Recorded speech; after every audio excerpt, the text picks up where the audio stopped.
Do you already know that we have 5 pillars of education? Then learn with me, and you surely pass or top the licensure examination for teachers. I am Sir Leo at your service.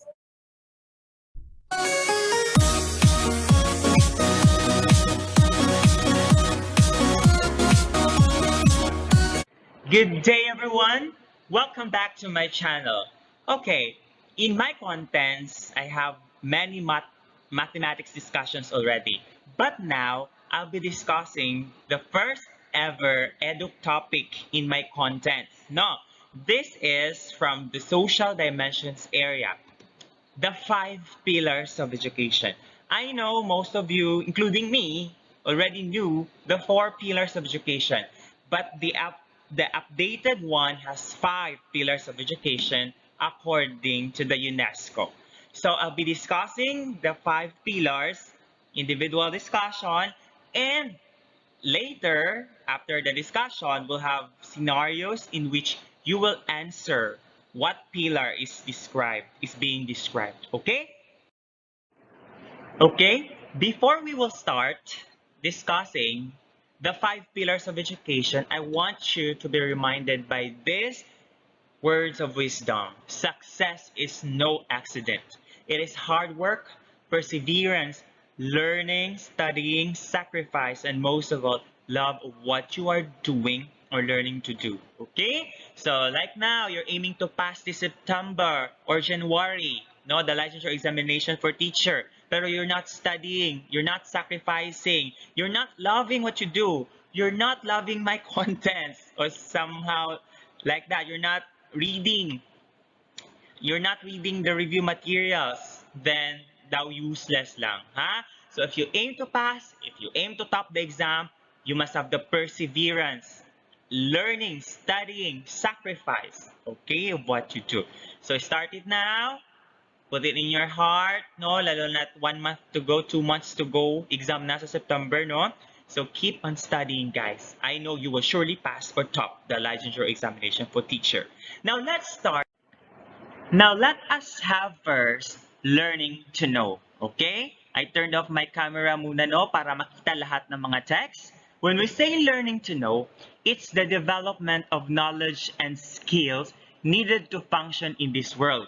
Okay? So when we say learning to know, it's also learning to learn. Parang mga ganyan. Okay, kung isipin nyo ang whole body nyo, no?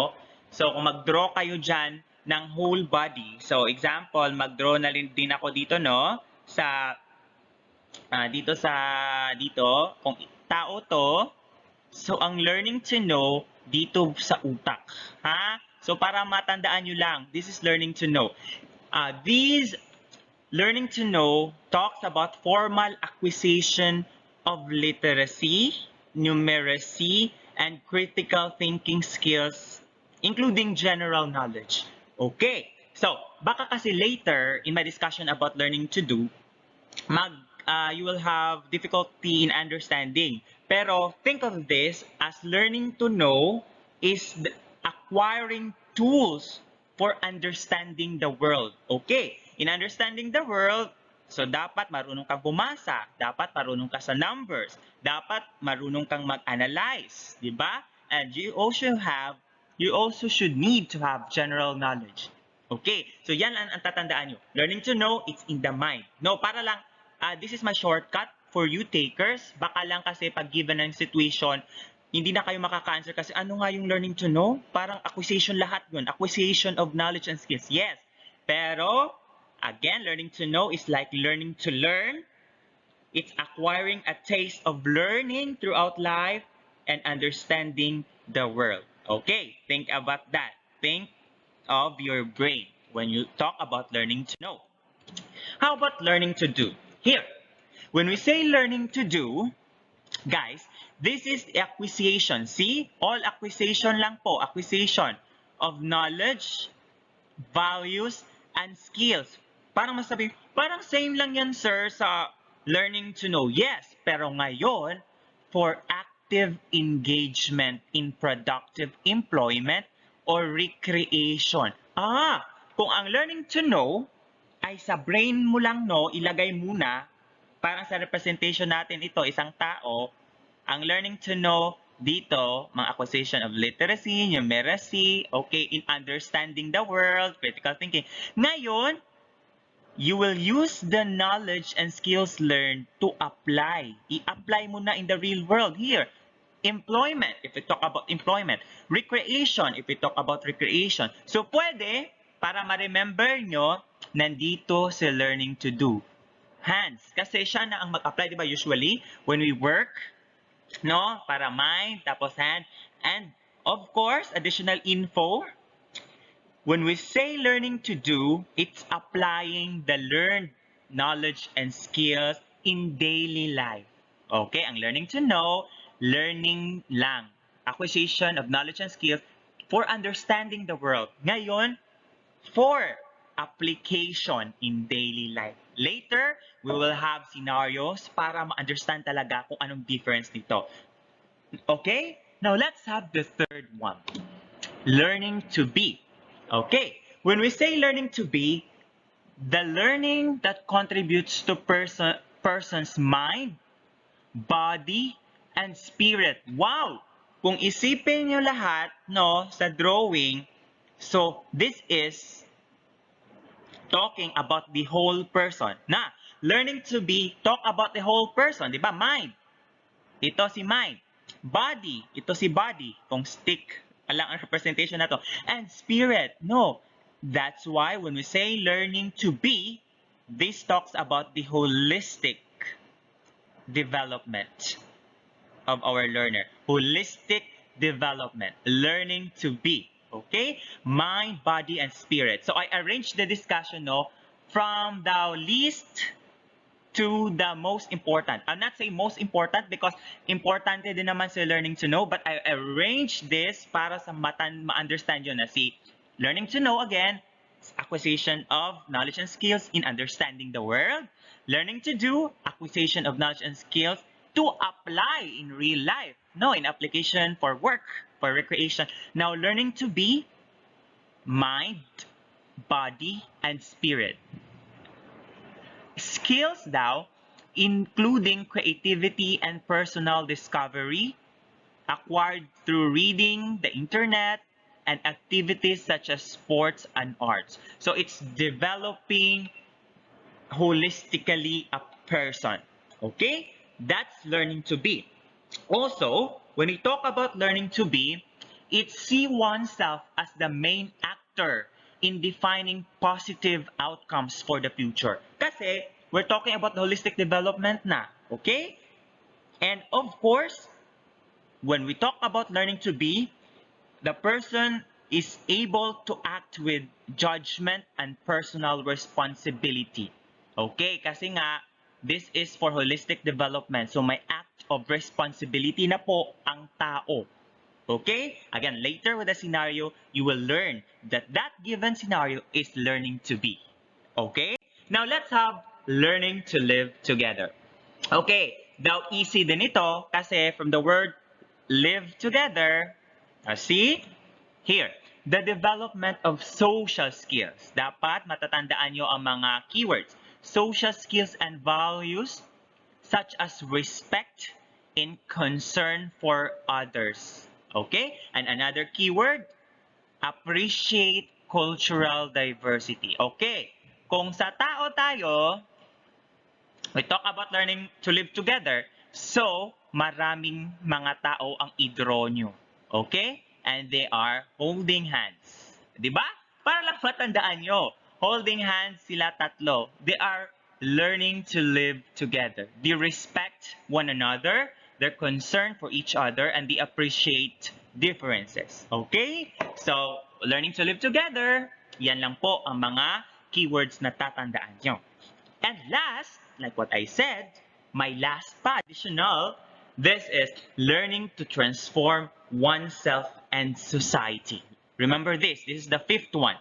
This is also my first time to read this. No, thank you, Sir Byron, for telling me that we have the fifth one, learning to transform oneself and society. Here, when we say learning to transform oneself and society, it's the acquisition of knowledge, acquisition pa rin, develop skills, and acquire acquire new values. Parang lahat na, integrated na lahat.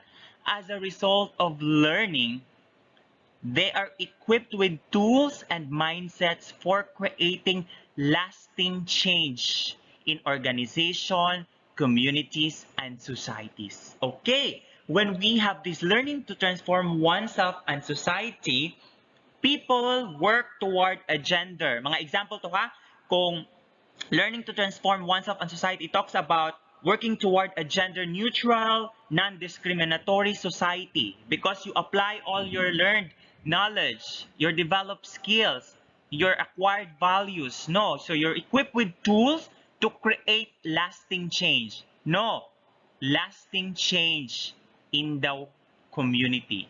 So kung mag-draw tayo, so since tatlong tao na yun, no? Tatlong tao nag-holding hands. So ganyan, holding hands. So nandyan si world. So this is the world. Okay, para lang ma-remember nyo lang. So ito, acquired knowledge, acquired skills as a result, no, of these learnings. So, nag-holding hands sila sa learning to live together in the world to create lasting change in the world.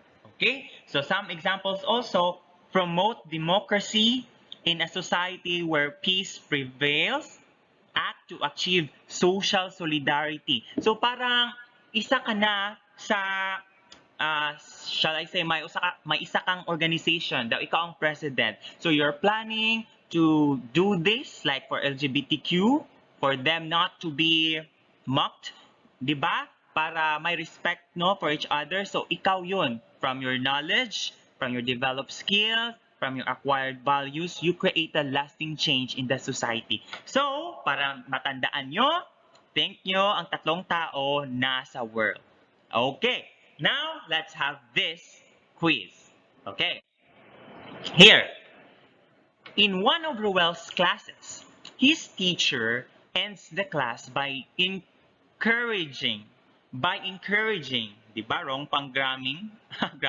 By encouraging them to develop one's personality. Oh, develop one's personality, self-identity, self-knowledge, and self-fulfillment. What pillar of education is highlighted by Ruel's teacher? Okay? Before I answer this, I want you to pause or think for a while. For 5 seconds, let's answer this. 5, 4, 3, 2, 1. Okay. So, ano ang mga clue na dapat nating tandaan? Okay. Again, learning. Sige, dito tayo mag-draw ng isang tao, no? When we talk about brain, learning to know.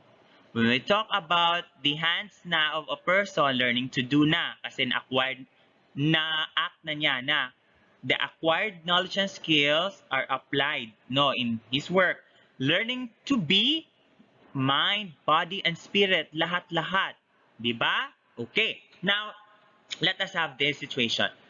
Si Ruel, as a teacher, no, always encourages his student to develop one's personality, self-identity, self-knowledge, and self-fulfillment. I see. The question is, what pillar of education is highlighted? If that's the case, guys, learning to know ba?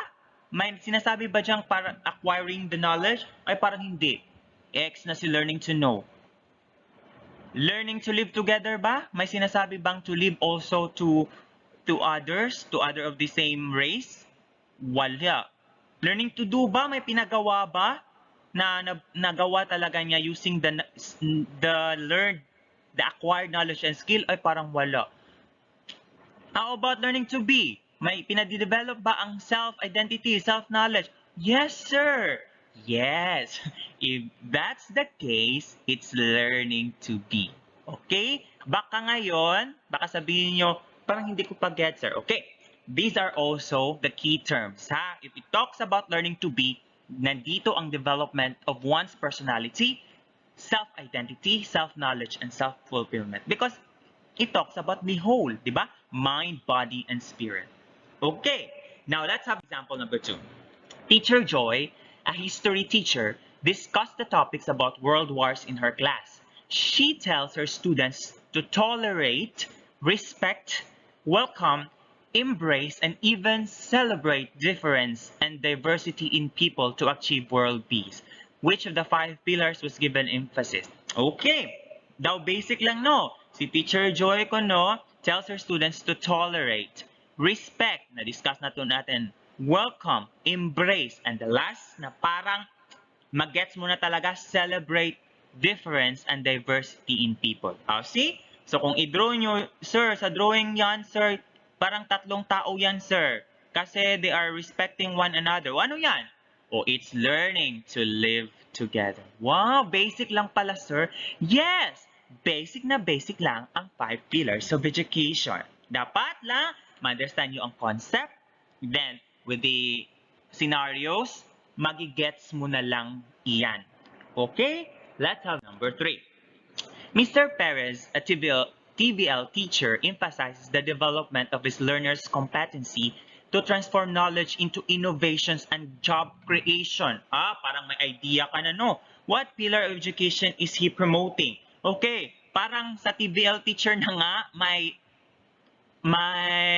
clue ka na, no? Kasi usually kapag TVL teacher, skill talagang dinidevelop, no? So, pero hindi pa yan. Baka sa next na mga sentences, may mag-iba na po ang pagka-state. Pero let's continue. Emphasizes the development of his learner's competency. Tingnan nyo. To transform knowledge. It's the acquisition of knowledge into innovations or job creation. See? Kung tatandaan na naman natin, ang tao na dinrawing natin, nasa hand yan. Kasi magtatrabaho siya. Kasi he will innovate or create job or job creation. Okay? So if that's the case, it's learning to do. Wow! Basic lang pala, sir. Yes! Basic na basic lang.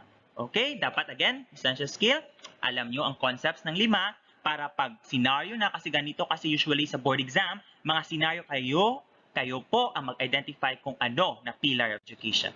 Now, let's have the 4th one. Mr. Mamolo, a mathematics teacher, starts his lesson by posting one math open-ended question for the students to think, analyze, and develop their critical thinking skills. Easy na, di ba? Parang sa definition pa lang nung nabasa nyo kanina, critical thinking skills, development of critical thinking skills. Di ba? So kung tao yan, si Mamolo, Mr. Mamolo, dinidevelop niya dito. Di ba? Kasi mag-post daw siya ng question para ang students mag-think, mag-analyze, at saka ma-promote ang critical thinking. So, if anong dinidevelop natin, if dito, sa illustration natin, so ano to? Learning to know. Wow! Basic lang pala, sir. Wow na wow. Basic na basic lang talaga. Ganyan! So, again, ang essential skill, dapat malaman yung 5, kung ano ang pagka-define dyan. Pagka-define, no, ni UNESCO, pagka-detail, tapos pag scenarios na, hindi na difficult. And last, Ms. Desades, in her class discussion about sustainable development, promotes behaviors and practices that minimize our ecological footprint on the world around us. What pillar of education is she promoting? So kung mag-draw na naman kayo, guys, no? 'Di ba ano nga representation natin sa yung isa, learning to transform? 'Di ba? May taong nag-holding hands. So imagine nyo na lang, mga tao nag-holding hands around the world. So if we create lasting change in our society, in our community, in the world, see, she is promoting behaviors and practices that minimize the ecological footprint on the world around us. May lasting change ang pinopromote niya to our world. Therefore, it's learning to transform oneself and society. Okay? That's just it. That's just it. Ganyan lang po ka-basic pala, no, ang 5 pillars of education. Hi, ako po yung nagsasalita, no? So, let's review. Ano nga yun, okay? So, kung learning to do, learning to know muna tayo. Kung may isang tao, we are developing, no, acquisition of knowledge. We're talking, about acquisition of knowledge and skills in understanding the world. Hence, ma-develop ang analyzing skills, and critical thinking. Okay, ganyan. Ang ma-apply mo sa scenario, like sa example kanina. When we talk about learning to do, ano nga yon ang representation natin? Sa kamay. No, bakit? Uy, anong kamay ko? Parang flower. Okay, kamay.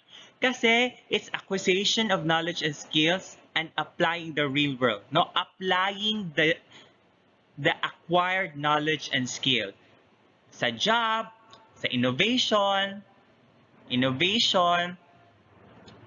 di ba? And all. Okay, parang ganyan. Okay.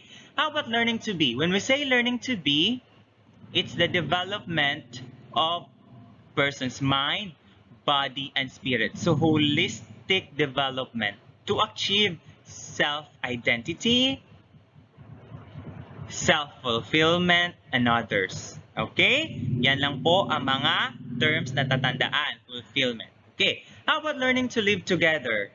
Ano nga yun? So, tatlong tao ang representation natin nag-holding hands. So, i-holding hands na natin mga lastik man, ganyan. Okay? They hold hands because they respect one another.